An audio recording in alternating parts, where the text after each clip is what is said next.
Hi all, welcome and welcome back to my channel.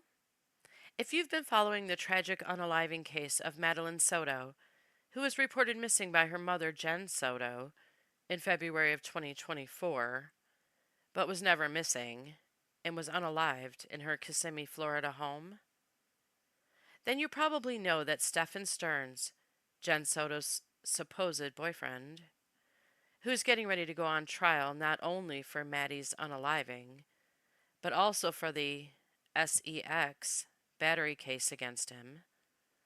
And sorry, YouTube won't let us speak to you like adults, so we have to spell things out in order to not have our videos taken down. But anyway, Stearns' attorney has been filing motions to not only save him from the D penalty, but also to close the courtroom to the public for all hearings leading up to his two trials. His attorney is arguing that because of the high-profile status of this case, he can't get a fair trial if the evidence and testimony that may come out in hearings prior to the two trials get picked up and shared out by media sources. And then, of course, by YouTubers and TikTokers and many others. Which it will, because we're all over it. And I covered his motion to have his hearings conducted in private briefly in a previous video, where the judge from Casey Anthony's case said that in order to close the courtroom to the public, there'd have to be some special circumstances that can only be dealt with by closing the courtroom and in no other way. He said in order for that to happen, the bar would be set very high. And Stearns was in court today with his attorney, trying to set that bar high. But I don't think she achieved it. Neither did the state. So I'll be very surprised if future hearings in this case are conducted in private. But we won't know for about 10 days, because that's how long the judge said he will need to make his decision. So we don't have that answer yet, but I wanted to bring you the hearing with Stephan Stearns and his attorney in court to keep you up to date on the case. It won't be long now before his first trial for the SEX battery case starts. Last time I checked, it starts on May 5th. And Jen Soto is still free.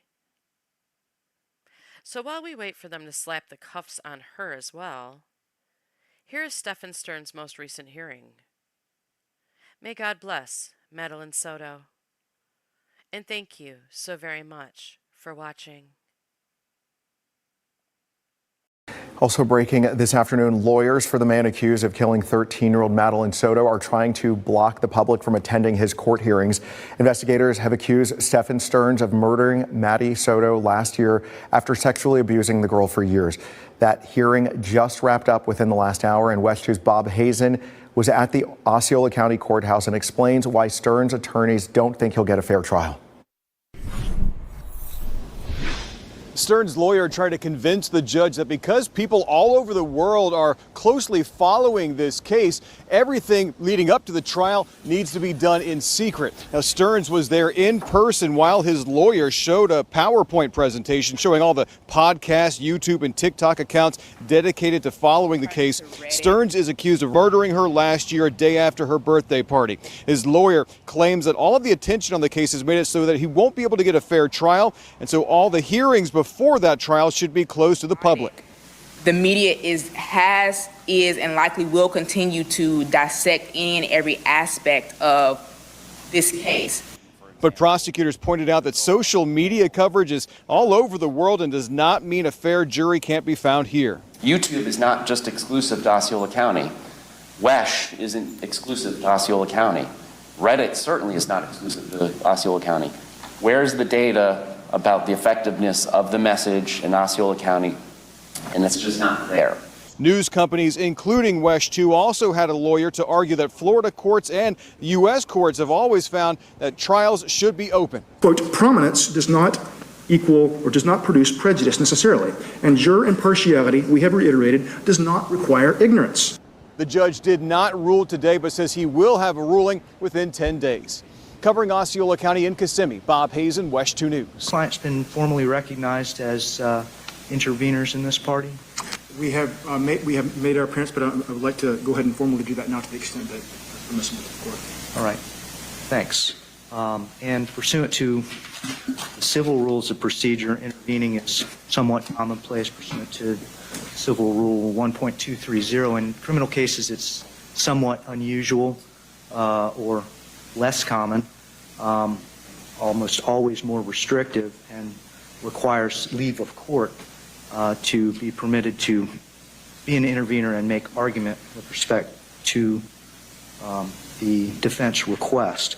I believe that's going to require an evidentiary hearing. The interveners would have to make a determination as to whether their request is timely, the nature of the intent behind their intervention, whether the court would need to make determinations as to whether that would unduly complicate the case or prejudice the proceedings, and that has not been requested at this point. Sir, it is my understanding, pursuant to the Lewis case, 1982, Supreme Court case, that we receive essentially automatic intervention for the purpose of opposing closure hearings. If I could refer Your Honor to that case, specifically case number 426 Southern 2nd at 1.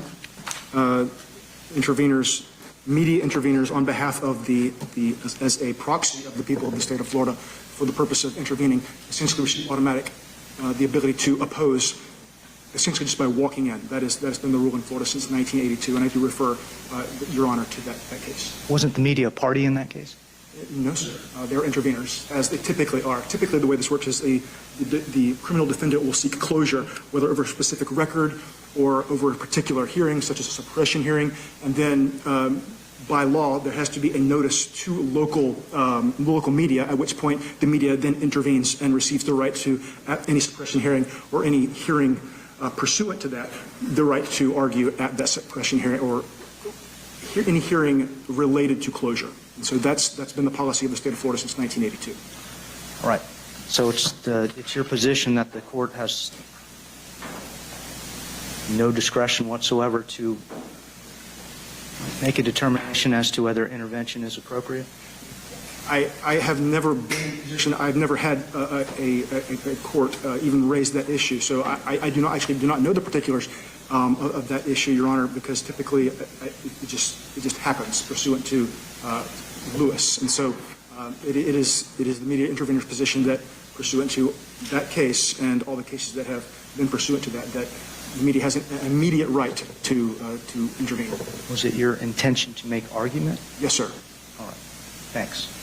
All right. Well, you're going to have to provide me a copy of that case and indicate that the court is without discretion to allow argument as a non-party in a criminal case. Do you have a copy of that case for the court? I do.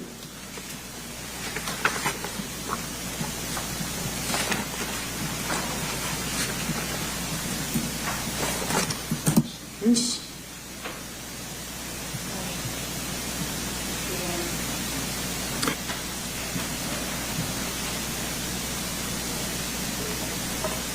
It's been couched, Your Honor, in the context of standing to intervene.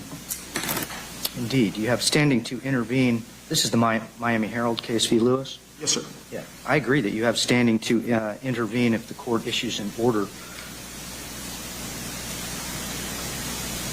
and not been provided with any authority that gives automatic entitlement to intervene in the defense's motion requesting an order from the court.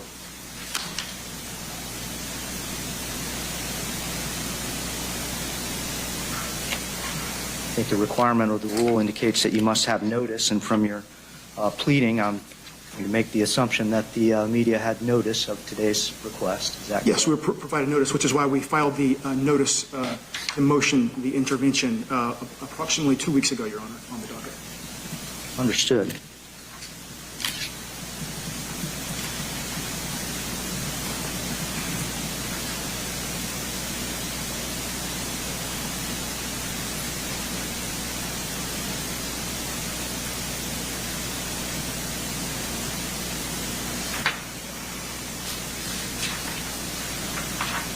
Miami Herald Publishing Company v. Lewis, 426 Southern 2nd 1, a 1982 Supreme Court case. In that case, the court ruled that the media had standing to challenge a ruling from the court after the ruling was made. Was there any indication that there was an automatic entitlement to intervene in the initial hearing making that determination?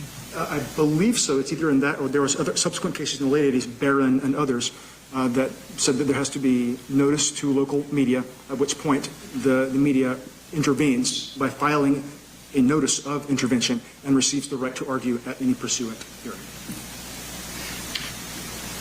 All right. You've referenced that precedent. Do you have case law that supports that you can provide? I do not in front of me, Your Honor. This is a matter I must confess that I have never encountered in arguing these before. Thank you. I'm going to entertain argument by the parties in the case, and then I will consider your position. Perhaps you can secure some case law that creates an automatic entitlement for the interveners to argue in the initial determination by the court as to closing court proceedings. So, may I have a seat? Thank you. Sir.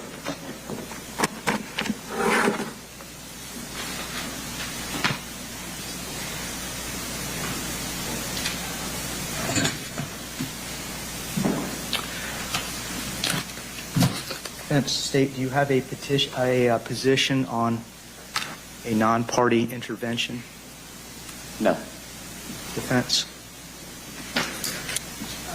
I will leave it for discussion. Generally speaking, I guess we have an objection, hence the motion that we're filing to ask for them to be precluded in terms of the intervention. Defense did send a notice of hearing to various media outlets, so they were aware. Thank you. This case was initiated by information on April 11th, 2024, charging Mr. Stearns with 8 counts of sexual battery on a child under the age of 12, capital offenses, 5 counts of sexual battery with a child 12 to 18 in a familiar or custodial authority, 7 counts of lewd or lascivious molestation, 40 counts unlawful possession of materials depicting sexual performance by a child, 10 or more images. Counts 1 through 8 are capital offenses. Counts 9 through 13 are punishable by life offenses. Counts 14 through 20 are punishable by life offenses. Counts 20 through 60 are second-degree felony allegations punishable by up to 15 years in prison each, 15 years of supervised probation each, or a $10,000 fine each.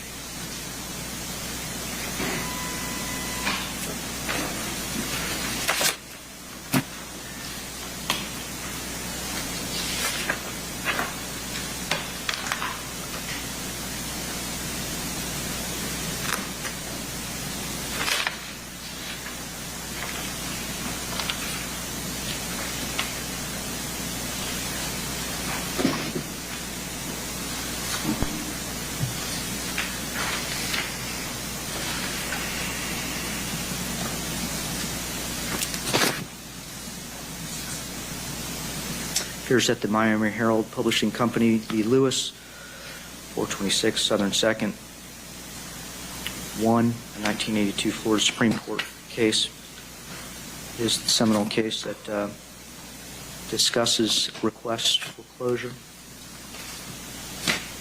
The defense has the obligation of proving to the court by a preponderance, meaning a greater weight of the evidence, the necessity for closure.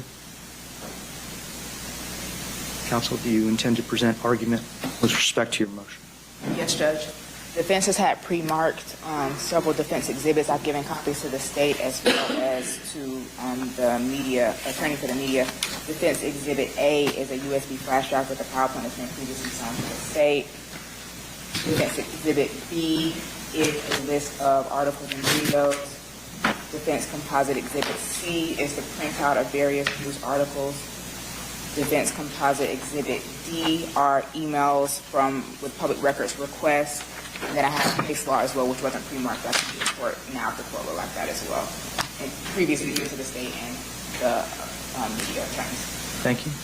They've been pre-marked. We can defense at this time move each of those pre-marked exhibits into evidence as defense's next number exhibit 1 through 4, I believe it'll be. Thanks. Consider these unopposed. We'll waive any objections. Thank you.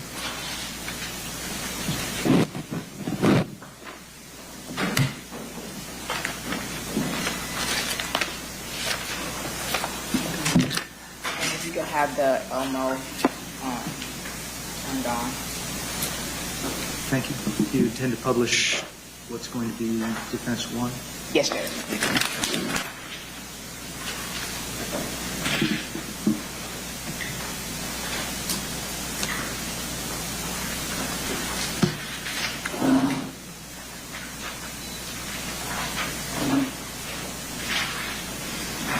Pre-marked exhibits will be received as evidence for purposes of this hearing only.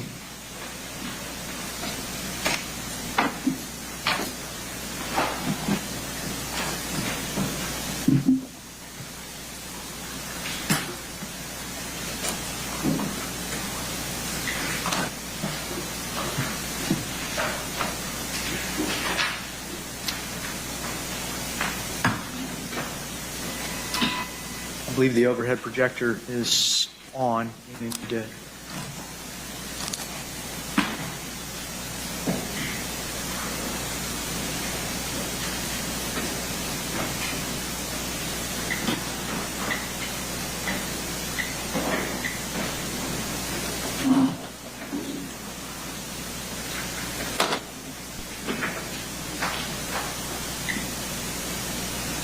got the AV controls at defense counsel table. Is it on HDMI? Yes. HDMI is plugged in and it's recognizing that it's plugged in, but it's not showing it.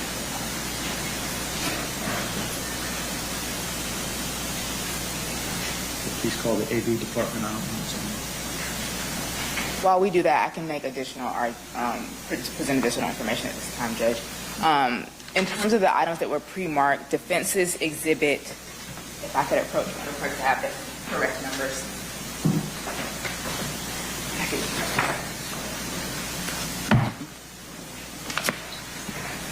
Defense has printed and presented for the court, not that the court needs to read them all, but just showing the various media coverage of this case, various articles from local news stations as well as court TV, crime TV, various news media organizations. Defense has also introduced a listing essentially of those articles that were printed, some of which have YouTube links, which obviously can't be printed for the court. Defense did do a public records request to show the court the public records requests that have been made by various media and interested parties in terms of this case, requesting public records for this case. And though we're not here on Mr. Stearns' other case, I printed the public records request as to each of those in comparison to another homicide that's in Orange County, which involved the death of multiple individuals, to show the court the comparative nature of the public records request and the nature of those items and information, and that was introduced as defense exhibit, I believe it's number 3. And I can provide these to the court. And looking at, and the other ones are Madam Clerk has.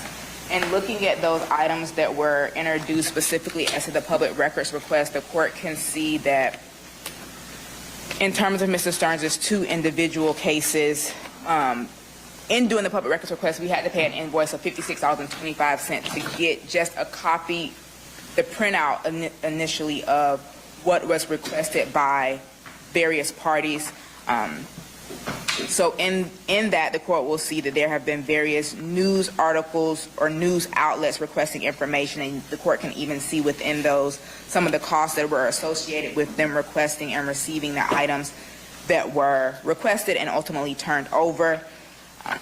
And in comparison, the case that defense printed additionally was a Chevelle case out of Orange County, which involved the injury and or death of 6 individuals. I believe it's 4 that were deceased and injury to others.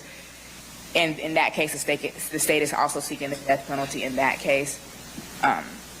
The PowerPoint that defense presented or prepared, and if we don't get aviation, if the court is willing to consider it in chambers, essentially just shows podcast interviews, TikTok, Instagram, Facebook groups, Reddit, and on those Reddit platforms shows essentially the full discovery in this case. You can see links to where the media and various parties have requested all the information, including their screenshots that show this actual hearing being presented on there, links to it, notice of the hearing in terms of this very hearing that we're here for today. There's also, as the court can see, and I would ask the court to make clear for the record that there are also media cameras and media personnel that are present today for the purpose of this hearing. So that will be the information defense will be presenting. If the court wants me to do argument at this time as well, I can do that as well, minus the aviation aspect. All right. State, do you anticipate presenting any evidence in opposition of the defense motion or taking a position? We will take a position, but we just have argument. Thank you. Ms. Smith, I'm willing to wait until AV gets here if you have a presentation that you wish to present to the court prior to making argument. I don't know why your counsel table is not registering with our equipment. One suggestion I may have is if the state would be so inclined to allow you to hook into their counsel table, see if that alleviates the issue.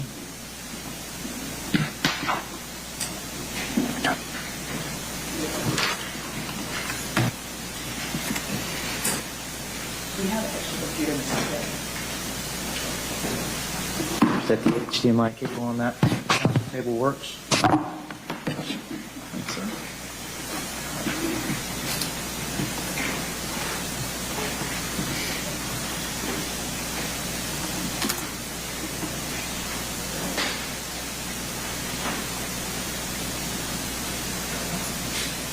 Mr. Johnson, would you be willing to make the presentation from the state?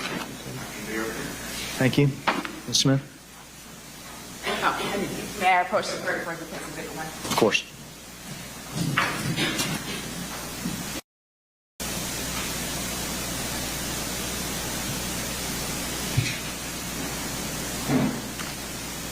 All right. So starting first with podcast, Judge, we have podcast showing Mr. Stearns. Defense did a screen recording as to essentially the number of shows and episodes, it's without sound, that are pertaining to this case. And on the next slide, it also shows essentially another screen recording of whether it be shows specifically, and then as well as specific podcast episodes that relate to this case, specifically in searching Stephan Stearns' name. Next, we have Madeline Soto, same thing, Judge, showing top results of podcasts that reference her. These podcasts are, as the court knows, podcasts can be from anywhere, but these are some local, international, out-of-state, various media and networks and outlets. And again, showing top results, specific shows that are doing episodes, as well as specific episodes relating to the case.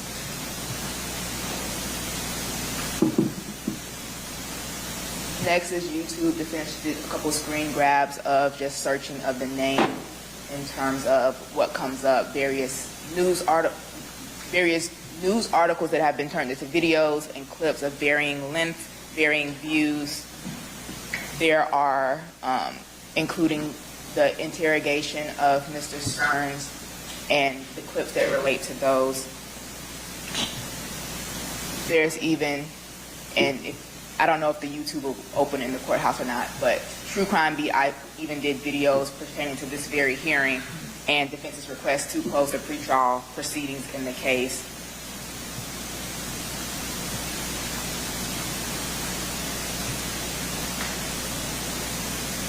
The media may or may not let them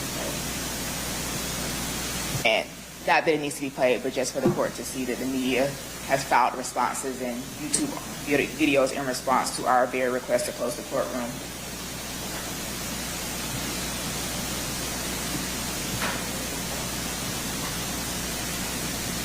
In that same podcast or YouTube platform, True Crime Beat has an entire playlist that is related to this case with, at the time of the screen grab, over, I believe it's 443 videos at the time that the screen grab was created, which the date and time are in the corner.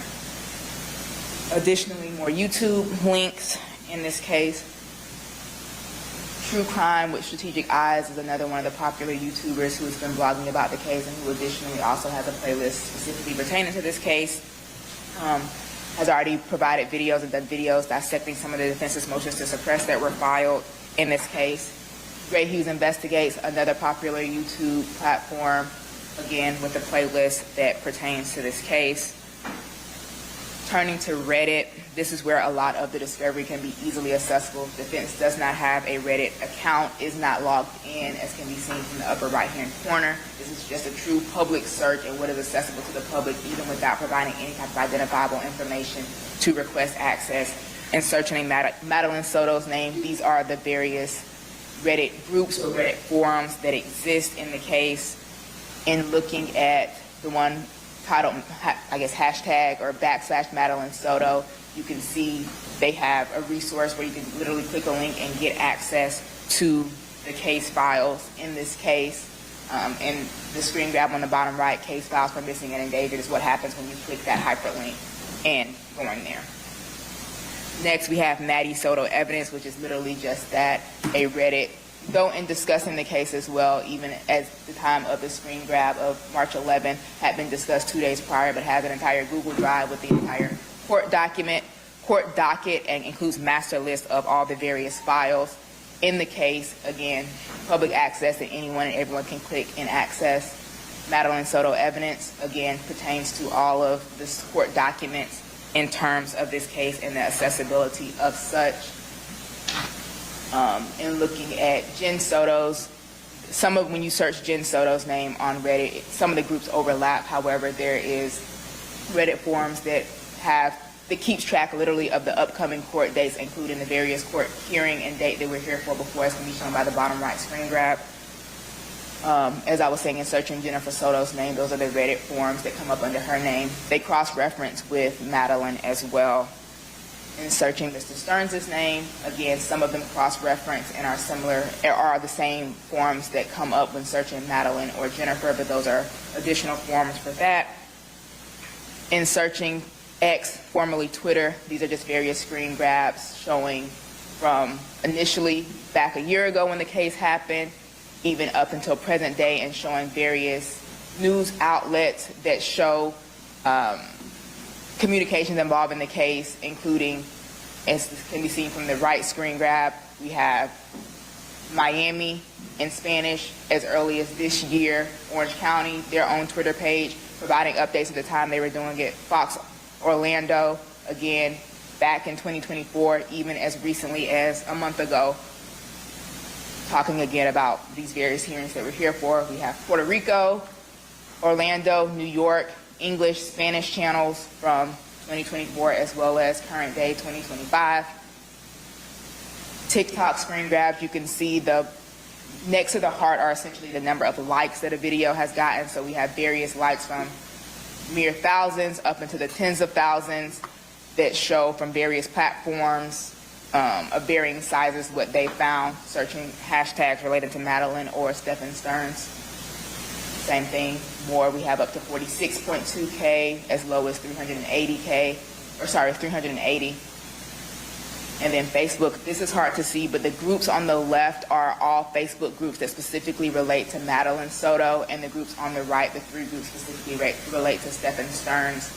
The groups are varying sizes, various names relating to Madeline, finding her, missing, thoughts and different topics of that nature. And then finally is Google searches, if the court wished to. Essentially, when you search their names, you can go to the various Google listings and all the articles that pertain to each of them.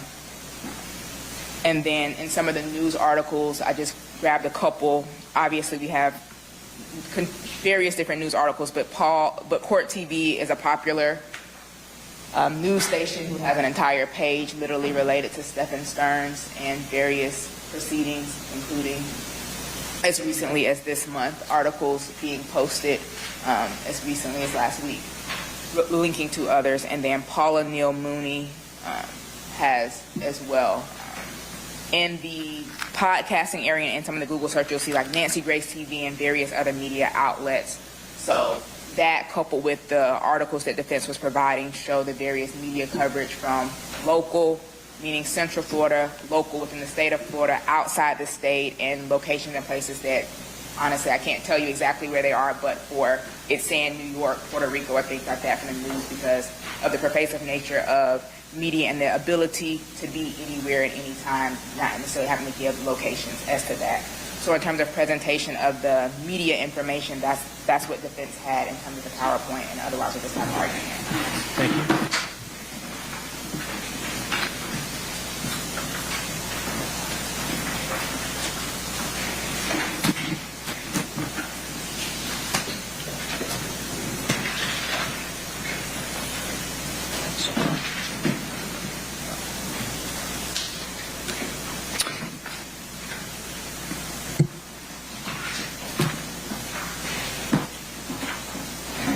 The defense has certainly established that there is a tremendous amount of media and social media interest in the allegations in Mr. Stern's two cases before the court.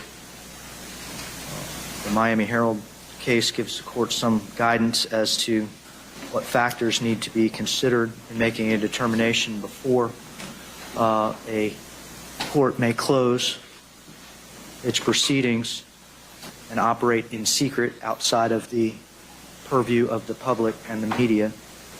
There is a presumption that all pretrial hearings should be open ones. That is a fundamental tenet of the criminal justice system in the United States. Defense would like you to curtail your argument to the considerations that closure is necessary to prevent serious and imminent threat to the administration of justice, that no alternatives exist other than a change of venue that would protect the defendant's right to a fair trial, and that a closure would be effective in protecting the rights of the accused. Obviously, the court must balance the due process right of the accused with unrestricted access to all judicial proceedings. Whenever you're ready. I provided case law, I believe. Do you have it, Judge? I've got a lot of case law. I handed a packet that had 2 statutes and 3 cases, Rule 2.450, Rule 2.451, and then the 3 cases being Gannett Co. versus the Pascal, which is a U.S. Supreme Court case, 99 Supreme Court 2898 from 1979, the Miami Herald versus Lewis case, which is the Florida Supreme Court case, 426 Southern 2nd, 1 from 1982, and then Miami Herald Media Company versus State, which is a 3rd DCA case here in Florida, 218 Southern 3rd, 406 from 2017. So looking at those 3 prongs which are established by the Miami Herald case, the defense would argue that the closure is necessary in this case to prevent serious and imminent threat to the administration of justice, because looking at Rules 2.450 and 2.451 gives the court the ability to control the conduct of the proceedings before the court, ensuring decorum, prevent distractions, and ensuring the fair administration of justice. So as such, this falls within the court's discretion. The media in their response talks about openness and transparency as being needed to produce a disinclination to testify falsely, when in reality it creates nothing more than an air of performance, as if the courtroom is nothing more than a stage. Yes, people have a right to know about what happens in court and the analysis that comes along with that, from internet detectives and analyzers, many of whom aren't even in the state or potentially even looking at the laws that apply specifically within the state of Florida, or the case of this jurisdiction is an entirely different story. So essentially this prong looks at why, which goes to the jury instructions ultimately that, at trial the court will be looking to. Potential jurors are exposed to facts that they aren't supposed to be exposed through the publicizing of the case. Defense isn't requesting a full closure of the courtroom. We're specifically requesting closure as to the pretrial proceedings. So the 3 motions to suppress that defense has filed and will be requesting hearing time on are what we're kind of looking to in terms of that closure. And so in looking at the Gannett case, which is the U.S. Supreme Court case, they talk about, and in that case they found that the court's decision to close the courtroom was a balancing act, as the court indicated. Nowhere with that case specifically actually dealt with the motion to suppress, and the publicity concerning the pretrial suppression hearings in that case, similar to what defense would argue in this case, poses special risk of unfairness because the whole entire purpose of a motion to suppress is to screen out evidence that was potentially illegally obtained or is otherwise unreliable in some manner or some fact that should not otherwise be known to the jury. And so so while the court should allow publicity in general instances during the pretrial hearings like the motion to suppress, that can further influence the public's opinions against Mr. Stern and allow the public to, as well as the potential jury, to have inculpatory information that would otherwise be admissible in the actual trial. And so the danger of the publicity in allowing the admissibility or the publicization of that pretrial suppression hearing makes it difficult to measure what, if any, effects that would have on the actual proceedings. And the Sixth Amendment, which is codified through the 14th Amendment, talks about fairness and the openness of trial itself. Nowhere in the Constitution or common law does it specifically reference or refer to the access to pretrial hearings. So the access to trial, which defense isn't requesting trial be closed, we're specifically requesting pretrial hearings, isn't statutorily, constitutionally precluded. We're asking for pretrial. That's not a right that is guaranteed by the rules, by the courts, and that's found in the Gannett case as well as further found in the Miami Herald Company versus State case, deals with the pretrial publicity. The second prong, Judge, that the court looks to is that no alternatives are available other than change of venue, which would protect Mr. Stearns' right to a fair trial. And looking at that factor, this is pretrial, i.e. before trial, so the entire purpose of this would be in allowing for the closure of the courtrooms during those pretrial proceedings. Hopefully and potentially it will prevent the need to change the venue in this case come actual trial because of being able to limit and curtail the information that the media has access to, and that there are no other alternatives. As the court saw from the PowerPoint, from the various articles that I provided, the media is, and likely will continue to dissect any and every aspect of this case, from the public records request through discovery that was provided via the state through the public records forum, through any motion and every motion that defense files in this case. And so defense would argue there are no alternative measures that would, other than changing venue, that would preclude or allow for Mr. Stearns to have a fair trial. And finally, closure would be effective in protecting the rights of the accused without being broader than necessary to accomplish this purpose.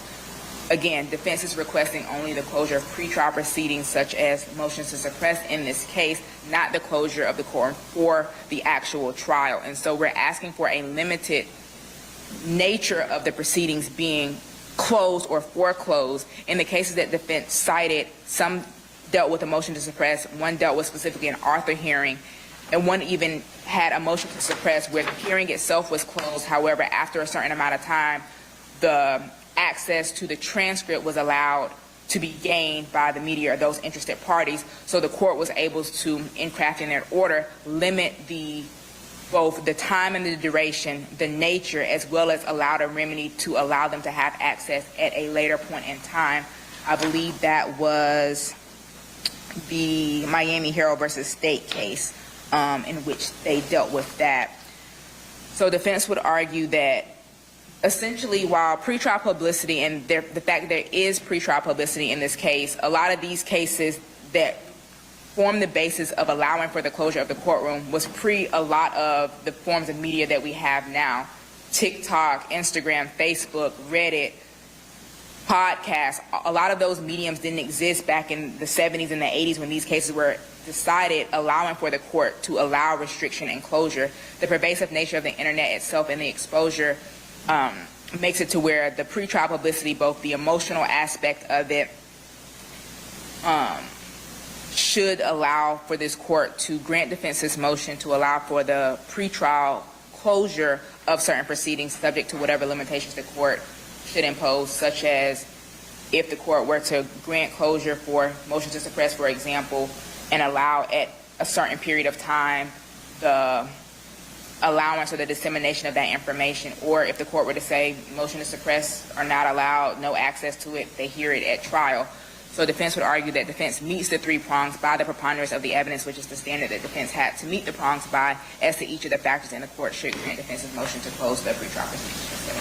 Thank you, Ms. Smith. State. Judge, it's the state's position that they haven't shown anything by a preponderance of the evidence.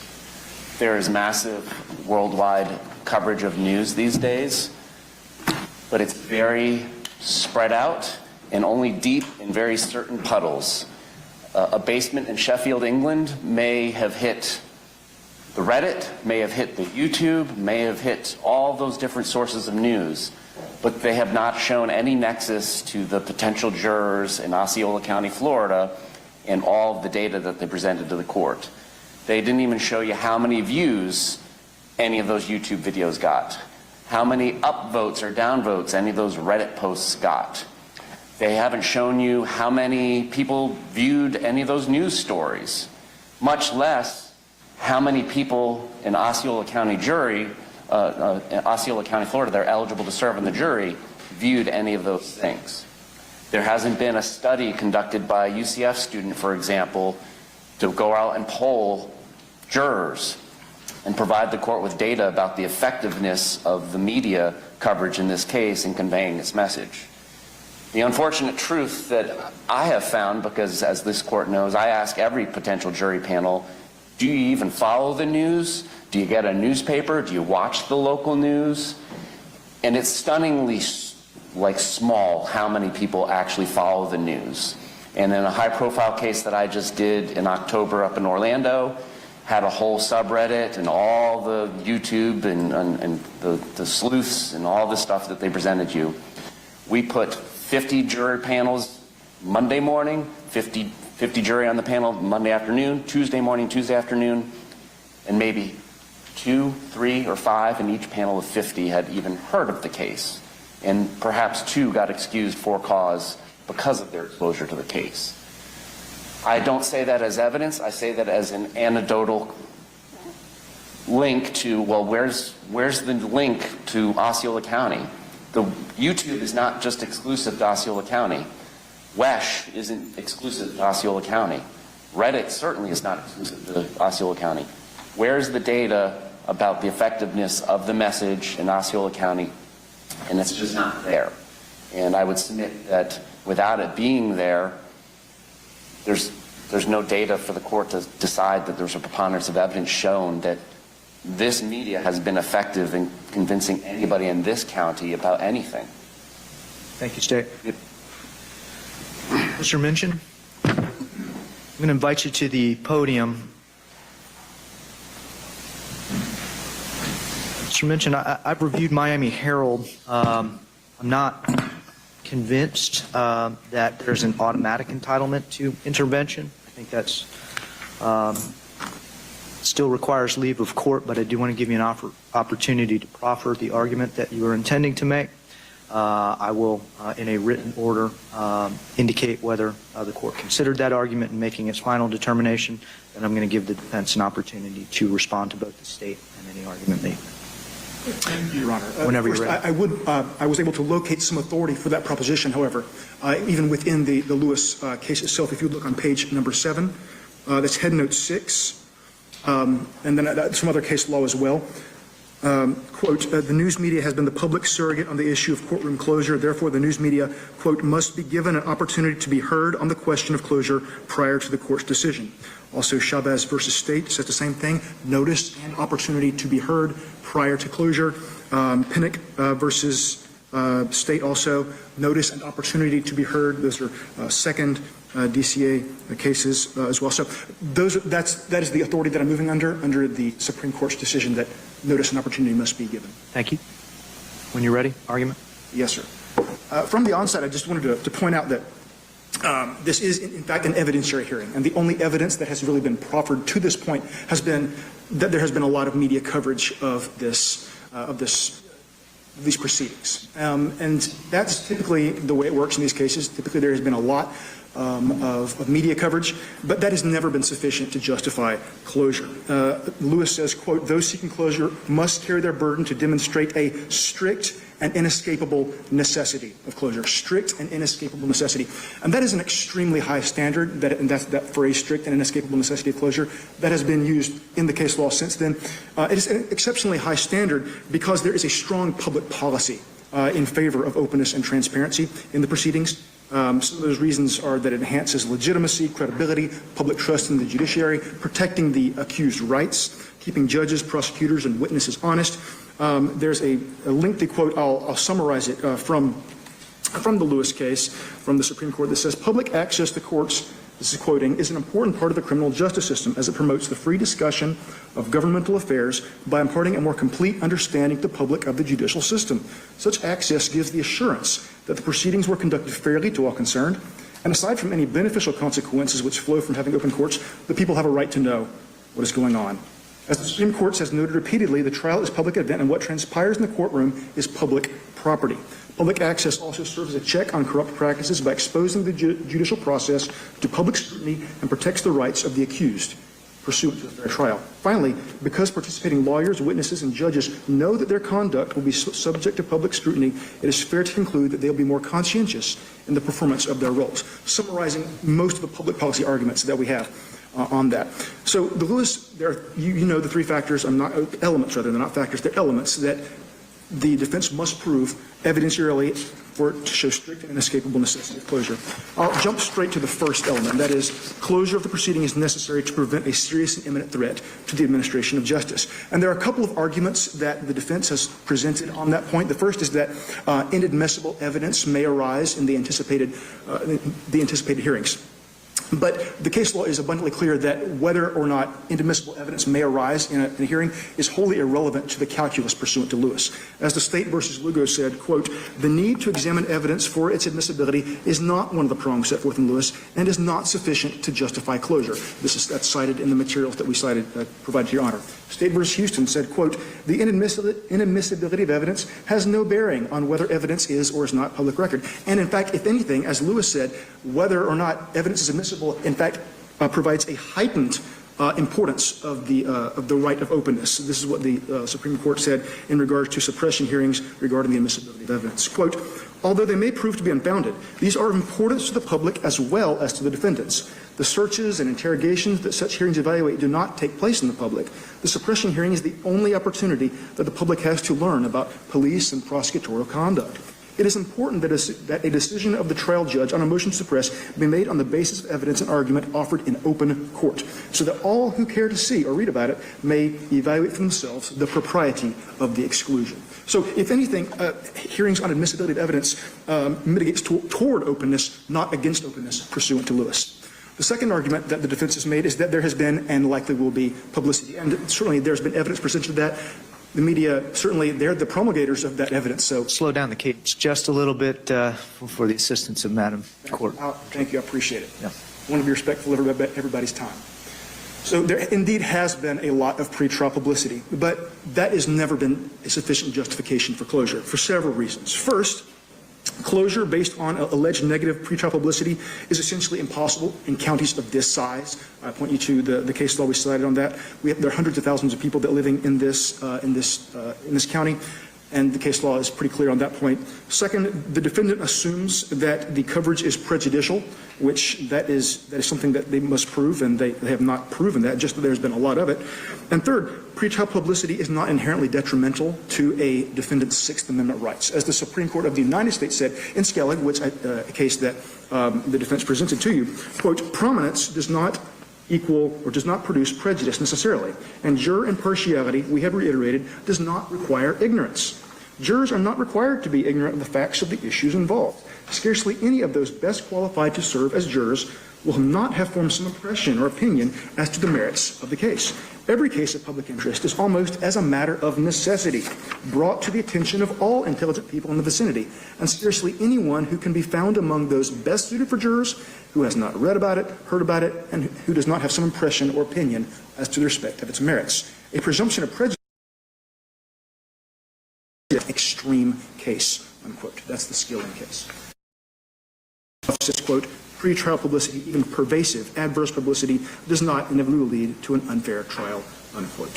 So all that's been presented this far as just evidence of pervasive, that has never been enough for those reasons.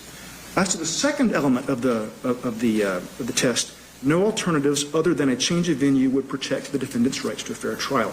And there has been no evidence presented on this point.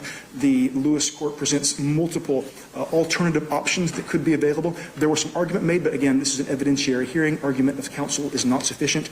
There could be a continuance, according to Lewis, voir dire, peremptory challenges, admonition of the jury, sequestration. All of these alternatives are talked about in Lewis. These were not even discussed, much less evidentiarily examined, and there's no evidence provided for them. So without evidence, this element necessarily cannot be satisfied either.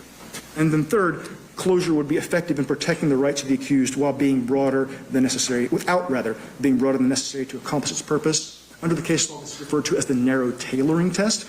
And we really can't meaningfully evaluate this because the wholesale closure of all these proceedings is about as non-narrowly tailored as possible. Rather than like a narrowly tailored suit, this is more like this is like a bolt of cloth sitting on the tailor's desk.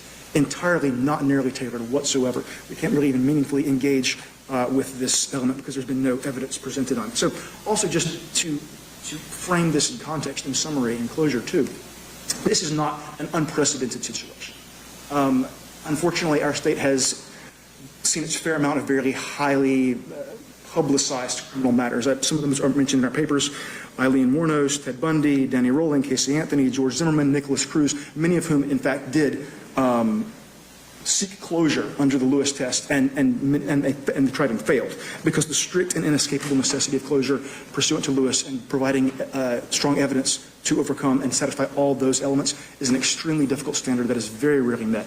And so because there has not been evidence to sufficiently justify closure as to all three of those elements, the media interveners ask you to deny the defense motion. Thank you, Mr. Minchin.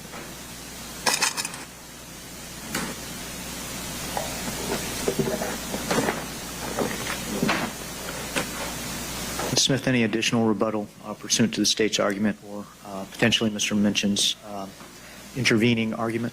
Yes, Judge. In both parties, they talk about empirical data. However, if you look at the Miami Herald versus State case, the third DCA case, it specifically says that no case, the Lewis case, nor does any Florida case suggest that a trial court must consider expert testimony or empirical data. So while they said that has not been presented, that's not necessary in order for the court to rule that closure of a pretrial hearing is necessary to prevent imminent harm. The media interveners talked about, we're assuming that the coverage is negative. Judge, if you look at the articles that were introduced into evidence, the title of the articles in the court re-reviews, the PowerPoint, the heading and the titles of the articles, the podcast, all of that, it implies or is negative in nature. None of it is saying wrongfully accused or anything of that nature in those titles. The media interveners talked about this being a high standard. The preponderance standard is one of the lowest standards in a criminal courtroom or in a criminal case. It's just more likely than not, so essentially a 51%. So the defense would argue that by preponderance, defense has shown each of the prongs established. There is no need for empirical data.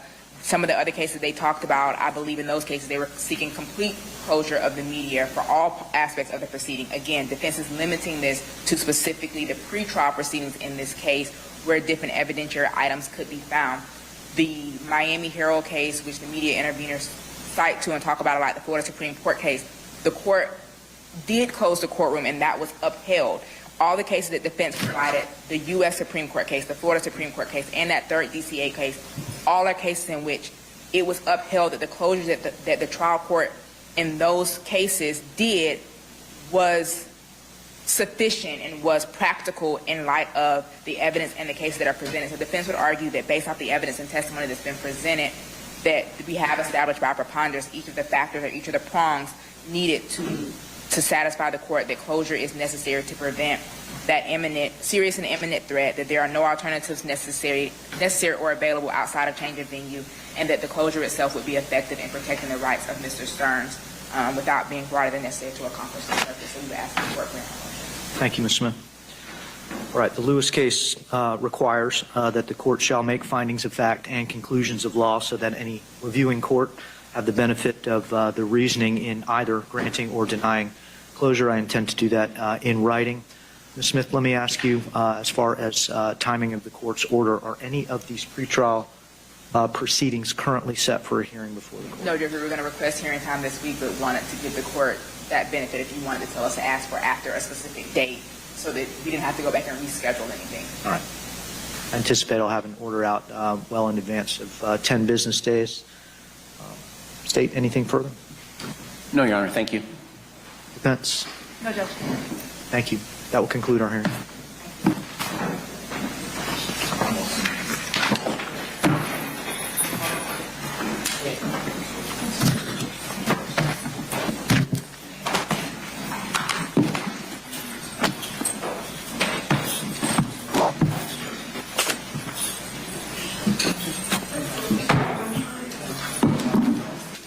The USB.